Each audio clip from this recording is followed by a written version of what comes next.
Draw two, and discard two, right? When life gives me lemons. Wait, what? Wait, I was actually right.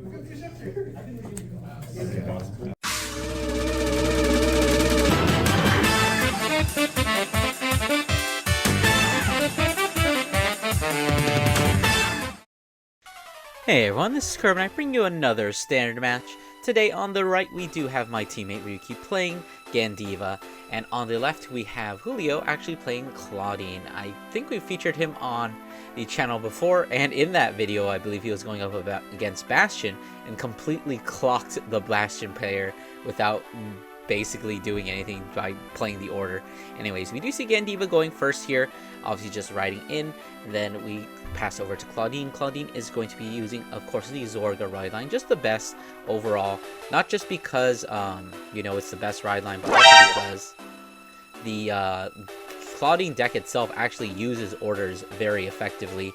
Unfortunately, we didn't actually draw into an order in that opening hand or off of any of those cards, so we are actually going to have to discard two cards there, one of which being a Burrow Mushroom, but apparently we have two more in hand, so we're just going to be calling them both down, swinging with the first column of 10, swinging for a 1 to pass, hitting into a critical trigger, and we see triple defensive critical triggers coming out from Ryuki's side. Not that they really do much. The first one was kind of okay, but obviously the second ones don't matter because the other attack doesn't hit. Interestingly enough, we see the Gandeeva grade 1 using its skill to actually pop itself out because the opponent has too many rear guards. We are seeing a little bit of a cheat here. That grade 2 promo for Gandeeva, its effect is that at the end of it gets 5k when it attacks the Vanguard. So we did see that it actually swung at the rear guard, so the skill should not have proc there. And then if it did attack the Vanguard and got the 5k, you can counterblast one to retire it and retire one of your opponent's rear guards as well. So we do have Claudine just riding into that, what is it called, Black Tears Husk Dragon. Unfortunately, not going to be able to get any orders back because we still have not seen one.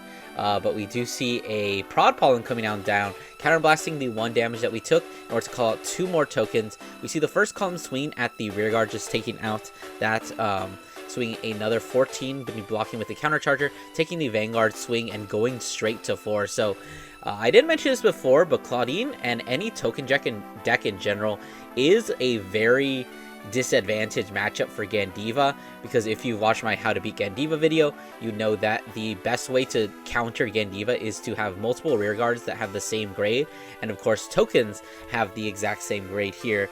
So we do see the Gandeeva skill hitting both the 0 and the 2, which is pretty typical. Going to be able to bind 2, but thanks to the fact that, you know, we hit 2, we aren't going to be able to draw 1, and the fact that Gandeeva still has 2 UBDs, meaning that we're going to have to call down this grade 2 using its skill. We're going to have to retire, not going to be getting a draw off that, and then using the grade 3 to bind the grade 2, and of course again not being able to draw off that either. So we did actually manage to get to that 5 bind zone thanks to that grade 3, and of course we do have pretty decent attackers here, being that other one, but it looks like we don't have a PG, so we're going to be going for a 2 to pass here. Of course we don't want to be taking that Gandeeva swing because it is 2 damage, but at the same time we don't really care too much about these other swings. 25 is a very nice magic number, hitting into that order that we definitely would have preferred to have in hand, using the skill correctly this time to counterblast 1, retire it, and then of course getting to bind a card and draw 1. Hitting into a draw trigger off that second swing, perfectly fine to take it. We didn't see any triggers off of the drive checks, so things are looking very, very dire here for Gandeeva. If Claudine actually has the order, I think it's kind of just lights out here and now. But we do see finally getting into Claudine. Honestly, this is one of the reasons why Claudine is pretty good. It is a deck that has a very good early game if you high roll, but you can still do a lot even before you get to grade 3, which is not really something that a lot of decks can say.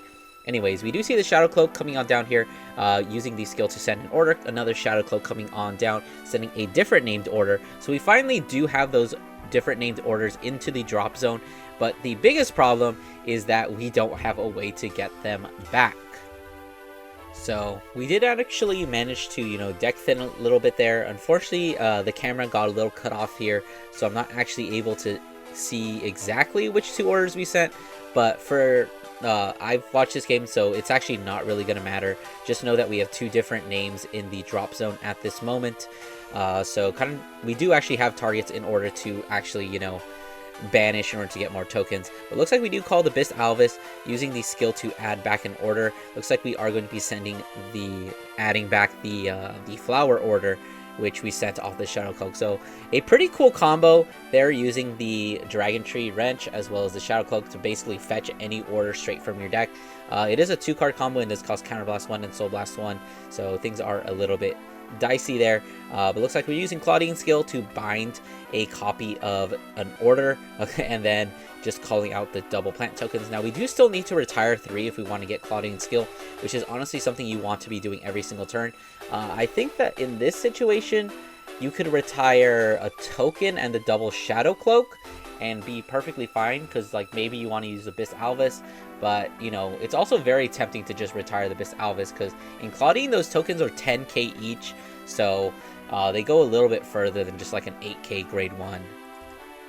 But honestly, it's kind of debatable. Looks like we are going to be going for the retire of the double Shadow Cloak and then retiring the Bis Alvis.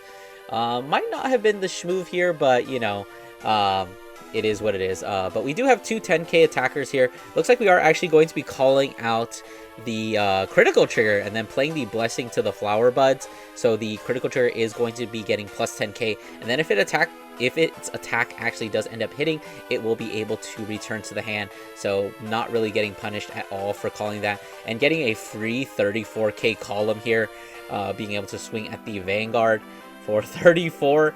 That is a very difficult attack to guard, just because, you know, it's very awkward number. Looks like we're going to be taking that, going to 5. Thankfully, we do hit into a defensive here, so this 20k plant token is not actually going to be able to hit, so it's just going to swing at that rear guard. Going to be swinging the Claudine, using its skill in order to restand the token and give it an extra 5k. Playing down the Elementaria, but of course, Claudine is it's a unit that gets drive +1 and not triple drive, so we will actually have to discard for this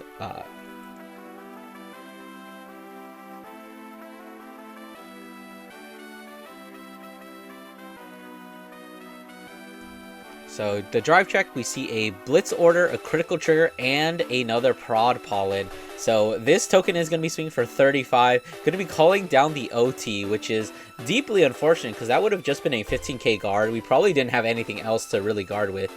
Starting off with the Persona that I think we saw in the drive check, using the Gandeeva skill, only going to be able to retire 1, which is not entirely terrible, because that does mean you actually get to draw 1, but it does also mean that you still have 1 UBD left.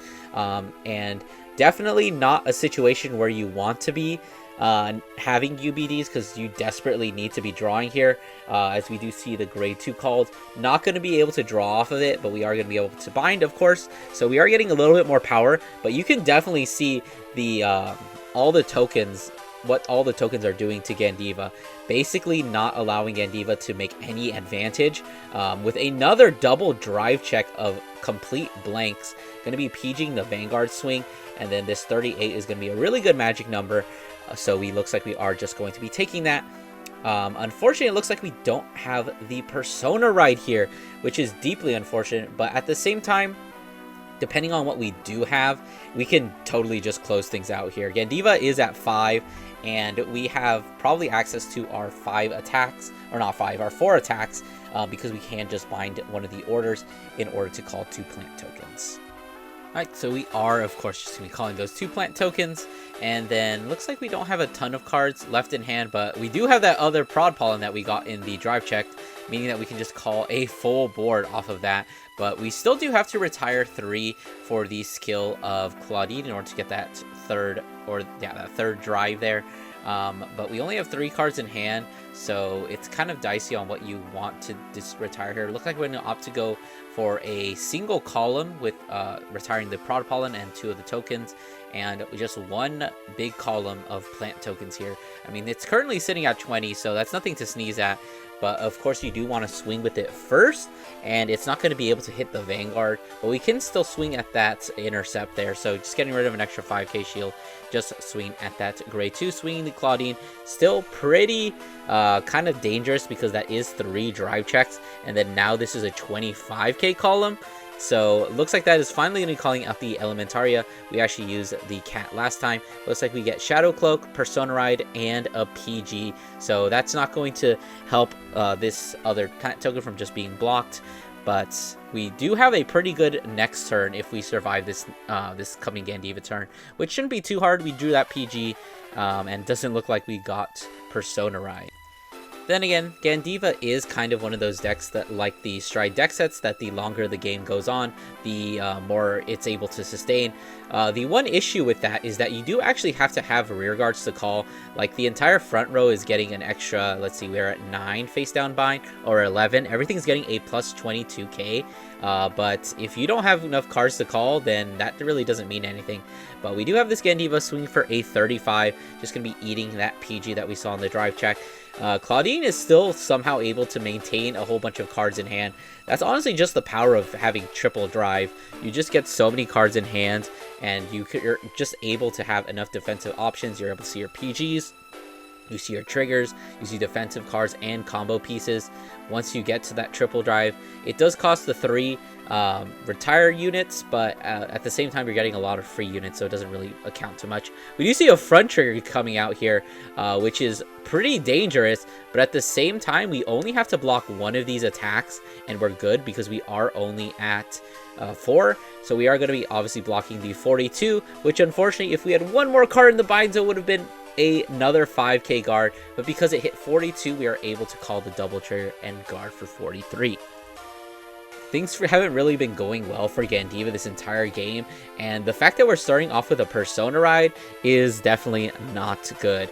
I mean, the one advantage that Gandeeva does have in this matchup that I'm kind of just noticing is that you do retire all their rear guards, which means it's harder to use Claudine's skill, which we've obviously been seeing this whole game, where we kind of just have not been able to swing with a full board, when that's something you realistically always want to be doing with Claudine. But this turn is looking to be very powerful. If we still had the Flower Bud order, then this would be 0 chance of living. But honestly, just looking at the board, Gandeeva has, what is that, 2 cards in hand, 3 cards. You're at 5 damage, you're under Persona Ride, you're staring down 4 attacks. You really, I know I've said it before, but this is very, very not good for Gandeeva, and this is looking like this might finally be the final turn. But looks like Claudine's going to be retiring the entire back row, calling down to the last 2 cards in hand, being double triggers in order to help close out this game. So first swing is going to be that token at a very nice 20. So we chose to take out that rear guard, and now this Claudine is going to be swinging at the Vanguard for 23 with only 3 cards left in hand. We are going to basically need triple PG, but looks like we're going to be guard front trigger and another 5k to make it a 2 to pass. But OT is going to be popping up here. It doesn't really matter. I'm pretty sure Claudine had it, but that OT is just definitely going to seal the deal as we give the 100 million to Claudine and the extra critical, making it pretty much impossible for Gandeeva to survive this. We're going to see a 6 damage is going to be a blank, so that is going to be the end of the match. So I hope you guys enjoyed. Don't forget to do all these YouTube things, like, comment, subscribe, and I'll see you guys in the next one.